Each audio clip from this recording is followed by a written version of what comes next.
معزز سامعین، حضرت سیدنا جنید بغدادی علیہ رحمۃ اللہ الہادی بیان فرماتے ہیں کہ میرا ایک بار کوفہ جانا ہوا۔ وہاں ایک سرمایہ دار کے عالیشان محل پر نظر پڑی جس سے عیش و تنم خوب جھلک رہا تھا۔ دروازے پر غلاموں کا جھرمٹ تھا اور ایک خوشگلو کنیز یہ نغمہ الاپ رہی تھی: اے مکان، تجھ میں کبھی غم داخل نہ ہو اور تیرے اندر رہنے والوں کو زمانہ کبھی بھی پامال نہ کرے۔ کچھ عرصے بعد میرا پھر اس محل سے گزر ہوا تو اس کے دروازے پر سیاہی چھا رہی تھی۔ نوکر چاکر غائب تھے اور اس ویران محل پر بوسیدگی و شکستگی کے آثار نمایاں تھے۔ زبان حال مرور زمانہ کے ہاتھوں اس کی ناپائیداری ظاہر کر رہی تھی۔ فنا کے قلم نے اس کی دیواروں پر آرائش و زیبائش کی جگہ بربادی و عبرت کو عبارت کر دیا تھا، اور اب وہاں خوشی و مسرت کے بجائے فنا کی لے میں رنج و وحشت کا نغمہ گونج رہا تھا۔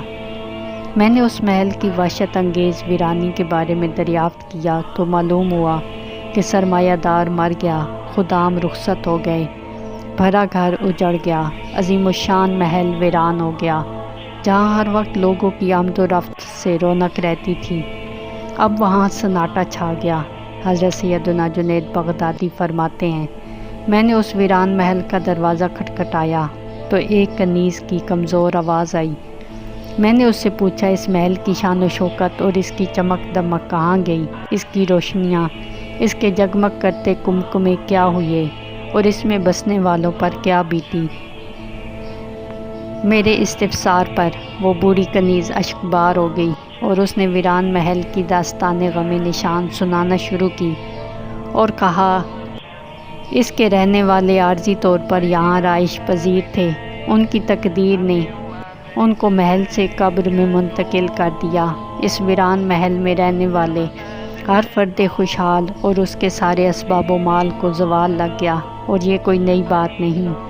دنیا کا تو یہی دستور ہے کہ جو بھی اس میں آتا اور خوشیوں کا گنج پاتا ہے، بالآخر وہ موت کا رنج پاتا اور ویران قبرستان میں پہنچ جاتا ہے۔ جو اس دنیا سے وفا کرتا ہے، یہ اس کے ساتھ بے وفائی ضرور کرتی ہے۔ میں نے اس کنیز سے کہا، ایک بار میں یہاں سے گزرا تھا تو اس کے اندر ایک کنیز یہ نغمہ گا رہی تھی: اے مکان، تجھ میں کبھی غم نہ داخل ہو اور تیرے اندر رہنے والوں کو زمانہ کبھی بھی پامال نہ کرے۔ وہ کنیز بلک بلک کر رونے لگی اور بولی، وہ بدنصیب گلوکارہ میں ہی ہوں۔ اس ویران محل کے مکینوں میں سے میرے سوا اب کوئی زندہ نہیں رہا۔ پھر اس نے ایک آہ سرد دل پر درد سے کھنچ کر کہا، افسوس ہے اس پر جو یہ سب کچھ دیکھ کر بھی فانی دنیا کے دھوکے میں مبتلا رہتے ہوئے اپنی موت سے غافل ہو جائے۔ معزز سامعین، ویران محل کی حقائق اپنے مکینوں یعنی اس میں رہنے والوں کے فنا کے ہاتھوں موت کے گھاٹ اترنے کا کیسا عبرتناک منظر پیش کاری ہے۔ وہ لوگ فانی دنیا کی آسائشوں کے باعث مسرور و شاداں، زوال و فنا سے بے خوف، موت کے تصور سے بے پرواہ، لذات دنیا میں بدمست تھے۔ اس دار ناپائیدار میں یکا یک موت سے ہمکنار ہونے کے اندیشے سے نابلد، پختہ و عمدہ مکانات کی تعمیرات کرنے، ان کو دیدہ زیب اشیاء سے مزین کرنے میں مصروف تھے۔ قبر کے اندھیروں اور اس کی وحشتوں سے بے نیاز، جگمگ جگمگ کرتی قندیلوں اور کمکموں سے اپنے مکانوں کو روشن کرنے میں مشغول تھے۔ اہل و عیال کی عارضی انسیت، دوستوں کی وقتی مصاحبت اور خدام کی خوشامدانہ خدمت کے بھرم میں قبر کی تنہائی کو بھولے ہوئے تھے، مگر فنا کا بادل یکا یک گرجا، موت کی آندھی چلی اور دنیا میں تا دیر رہنے کی ان کی امیدیں خاک میں مل کر رہ گئیں۔ ان کے مسرتوں اور شادمانیوں سے ہنستے بستے گھر موت نے ویران کر دیے۔ روشنیوں سے جگمگاتے محلات سے گھپ اندھیری قبور میں انہیں منتقل کر دیا گیا۔ وہ لوگ کل تک اہل و عیال کی رونقوں میں شاداں و مسرت تھے، اور آج قبور کی وحشتوں اور تنہائیوں میں مغموم و رنجور ہیں۔ اجل نے نہ کسریٰ ہی چھوڑا نہ دارا، اسی سے سکندر صفات بیہارا۔ ہر ایک لے کے کیا کیا نہ حسرت سے دھارا، پڑا رہ گیا سب یوں ہی ٹھاٹھ سارا، یہ عبرت کی جا ہے تماشا نہیں ہے۔ معزز سامعین، اس حکایت کے آخر میں کنیز کی نصیحت میں بھی عبرت کے بے شمار پھول ہیں، مگر افسوس ہے اس پر جو دنیا کی فریب کاریاں دیکھنے کے باوجود بھی اس کے دھوکے میں مبتلا رہے اور موت سے یکسر غافل ہو جائے۔ واقعی جو دنیاوی زندگی کے دھوکے میں پڑ کر اپنی موت اور قبر و حشر کو بھول جائے اور اللہ پاک کو راضی کرنے کے لیے عمل نہ کرے، نہایت ہی قابل مذمت ہے۔ اس کے دھوکے سے بچنے کی ہمیں ہمارا اللہ کریم خود تنبیہ فرما رہا ہے۔ چنانچہ پارہ 22 سورہ فاطر کی آیت نمبر 5 میں ارشاد ہوتا ہے، اے لوگو، بے شک اللہ کا وعدہ سچا ہے تو ہرگز تمہیں دھوکہ نہ دے دنیا کی زندگی۔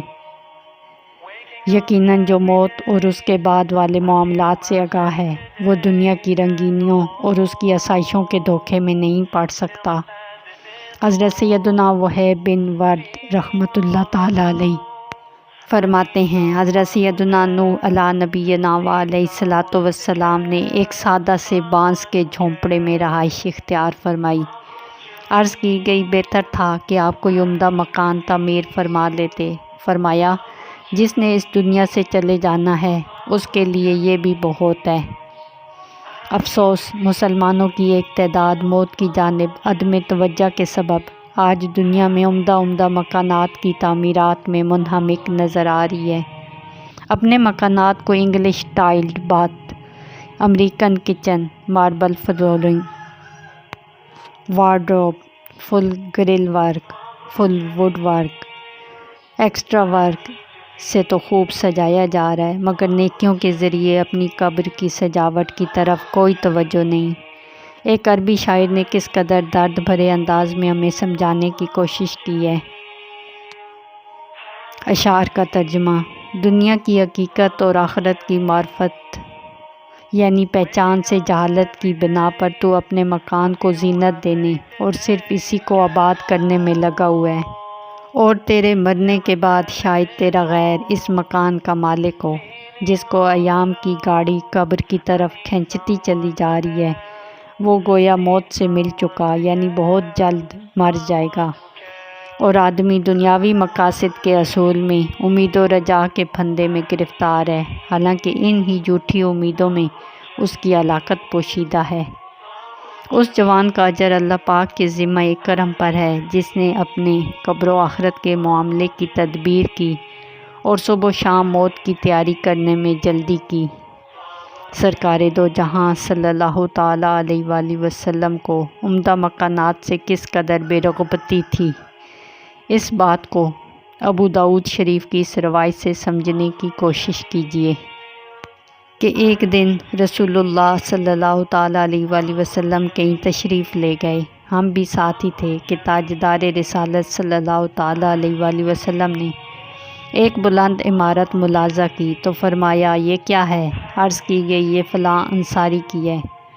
یہ سن کر مدینے کے تاجور سلطان بحر و بر محبوب رب اکبر صلی اللہ تعالیٰ علیہ وآلہ وسلم خاموش ہو گئے اور یہ بات قلب اطہر میں رکھ لی، حتیٰ کہ اس عمارت کا مالک حاضر ہوا اور اس نے آپ کو لوگوں کی موجودگی میں سلام عرض کیا۔ سرکار صلی اللہ تعالیٰ علیہ وآلہ وسلم نے اس سے اعراض کیا۔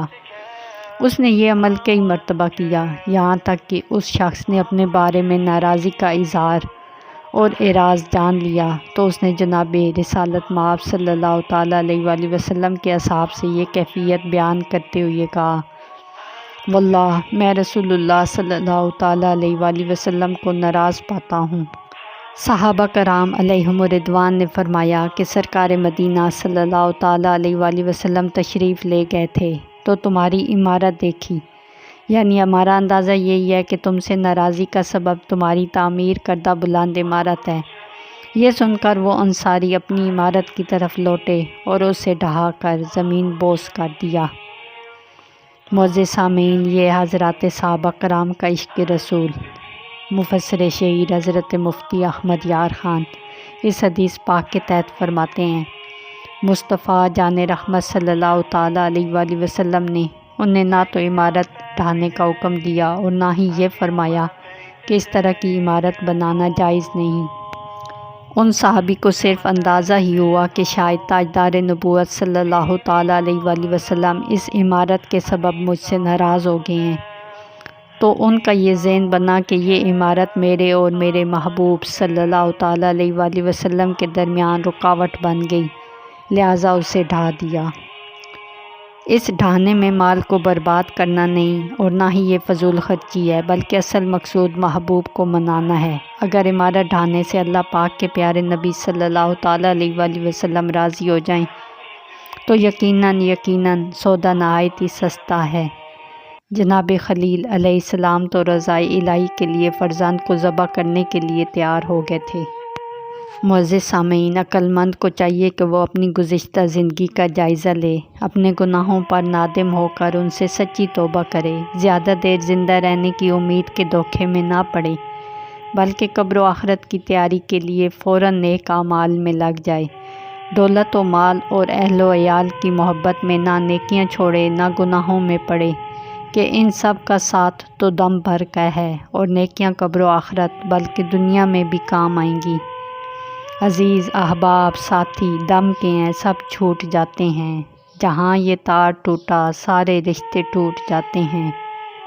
ایسی فکر آخرت اسی وقت حاصل ہو سکتی ہے جب کہ ہم موت کو ہر وقت اپنی آنکھوں کے سامنے رکھیں اور اس دار فنا یعنی ختم ہونے والی دنیا کو فانی اشیاء کی دل میں کچھ وقت ہی نہ سمجھیں، بلکہ جب بھی اس دنیا کی کسی چیز کو دیکھ کر خوشی حاصل ہو تو فوراً یہ بات یاد کریں کہ یہ چیز عنقریب مجھے چھوڑ دے گی یا خود مجھے اسے چھوڑ کر جانا پڑے گا۔ جب اس بزم سے اٹھ گئے دوست اکثر اور اٹھتے جا رہے ہیں برابر، یہ ہر وقت پیش نظر جب ہے منظر، یہاں پر تیرا دل بہلتا ہے کیوں کر، جگہ جی لگانے کی دنیا نہیں ہے، یہ عبرت کی جا ہے تماشا نہیں ہے۔